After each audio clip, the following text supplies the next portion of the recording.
Welcome to Machado's podcast.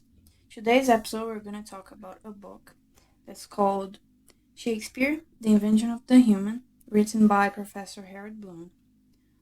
This book brings the opinions, visions, and analysis of the professor of the Shakespeare's works. We decided to bring our opinions about the professor's analysis of the book Hamlet, Shakespeare's most famous book. Before we start, I'm going to talk a little bit about the book Hamlet. So, the book starts with Hamlet, the Prince of Denmark, coming back from his studies because of his father's death. He finds out that his mother, Gertrude, and his uncle, Claudius, got married. He's extremely upset and feels betrayed by his own family. A time after King's death, in the castle, there are rumors that there is a phantom of the king in the castle. So Hamlet found the phantom of his father, and his father says that Claudius killed him, and he asks for a revenge. At first, he thinks he's crazy, but to know if it's true, he hires a theater team to play his father's death and see the reaction of Claudius. After seeing his uncle's reaction, he knows that his father was right. So he starts his plan to kill his uncle. During the story, he has an opportunity, but he always is in the dilemma if he kills him or not. During the book, there are too many deaths, like the death of Hamlet's love, Ophelia, that kills herself. Also, his mom dies after drinking poisoned wine. In the end, Leaders, Ophelia's brother, tries to kill Hamlet because he wants revenge for his sister's death, and Claudius asks him to kill Hamlet.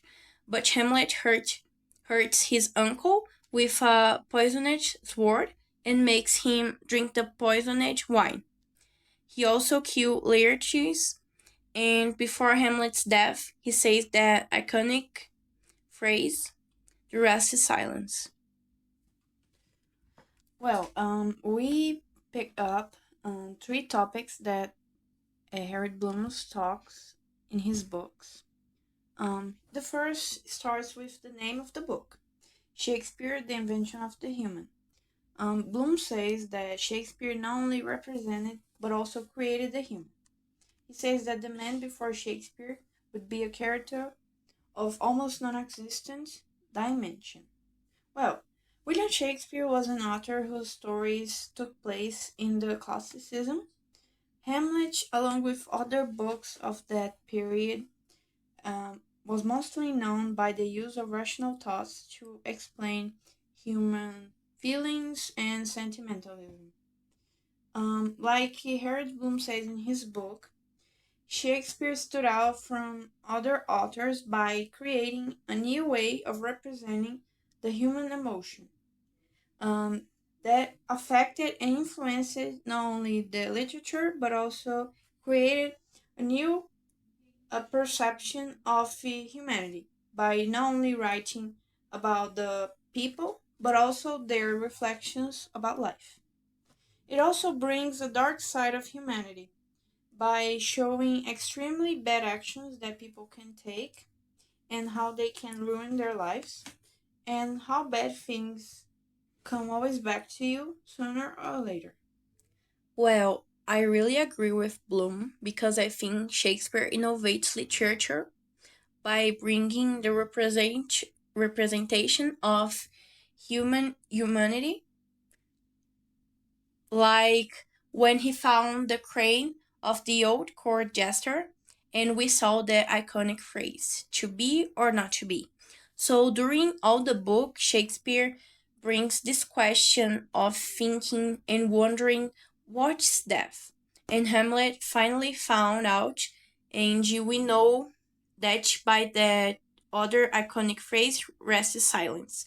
So we saw during the book that he brings this thing that Bloom said of the reinvention of the human.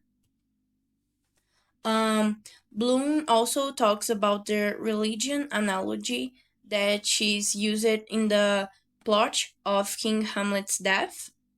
In the Bible, we have this history of Cain and Abel that is similar.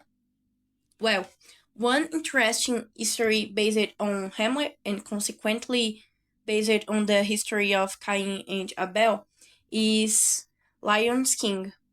We can see that similarly in the death of Mufasa, that Scar stole the throne of Simba. So basically, Mufasa is King's Hamlet, Scar is Claudius, and Simba is Hamlet. I think it's very cool how an old story can be so current and can continue inspiring people.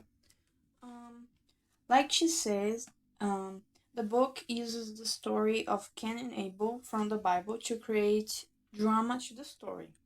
The religion was very present during the classic movement because of the importance of theocentrism. So the authors of that period they used those parallels to biblical stories to make the audience understand the stories better. The use of Cain and Abel in these stories wasn't only used in old works such as Hamlet, but also nowadays we have TV shows like, for example, Supernatural that uses this type of analogy. The betrayal of brothers creates a tragedy in the narrative that shows a deeper aspect of the human beings. Because even people that love you and that you love, and people that are part of your family, can be your enemies. That brings us resemblance to Shakespeare's original work, where a brother kills another for power.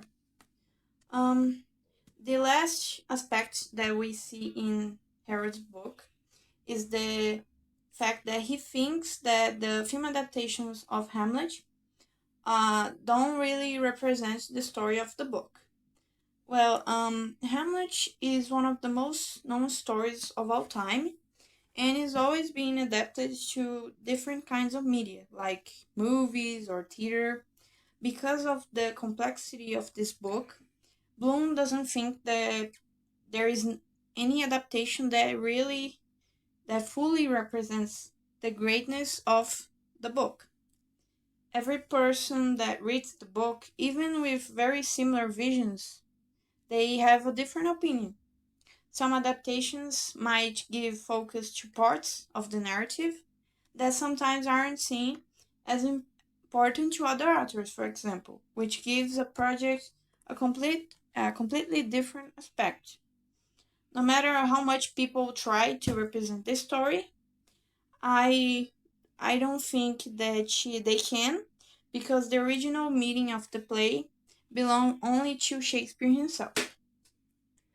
Um, I agree with Bloom because the most famous version is the one from 1996, directed by Kenneth Branagh, that is also Hamlet in the movie, and this version lasts 4 hours. People think this version is the most loyal adaptation. Well, Bloom thinks that no one can adapt Hamlet like the original work. I agree with him because like this most famous version lasts 4 hours. If this version is not perfect, what version is gonna be? So it's very difficult to have a perfect adaptation because Hamlet is an incredible work. It's like there is so many ways to try to interpret this work, so no one can in the end, only Shakespeare. Well, something that we can see in the book is that Professor Bloom is a great admirer of the original play of Hamlet, and he also is an admirer of other plays by Shakespeare. He not only explains the story, but he also gives meaning and context to what happens in the book, which helps people to understand the atmosphere of the story and also brings the historical, cultural, and social conditions that made Hamlet be what it is.